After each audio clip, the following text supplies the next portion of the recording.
Landlord advertises all of our company's equipment for sale to our competitors. I work for a leisure company. Think soft play, indoor soccer, laser tag. Can't be specific. Prior to lockdown, managers and the big bosses were negotiating the renewal of the lease on one of our parks. Things were going mostly smoothly. However, the landlords were difficult to contact. Then 2020's shit hit the fan. All of our sites were closed, and everything was thrown into a mess. Negotiations began to slip down the priority list.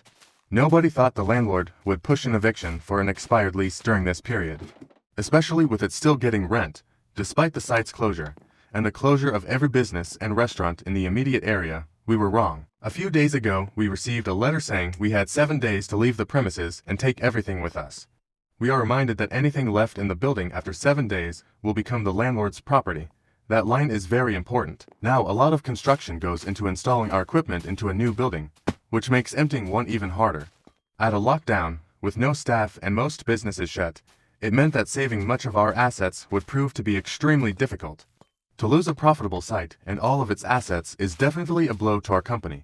But here is where it gets worse. A few days into our 7-day eviction, we find out that the landlord has been advertising our park to our competitors. But he isn't offering just the building. He is offering all of our stuff pre-installed, ready to go, just needs rebranding. The landlord has evicted us from the property in an attempt to increase rent and make a solid profit from our equipment installed, because he thinks we won't be able to empty the park. We were furious. And here is where the malicious compliance came in. We were told we had 7 days to move everything we owned out of the property, so that's what we did.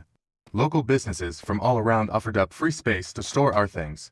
A few people came back out of lockdown and they all spent the rest of the week removing, selling, or destroying everything that was related to us. We didn't even leave light fittings. In every other site vacation we have seen, we always end up leaving thousands of dollar worth of disco lights in the ceilings because they're too hard to get.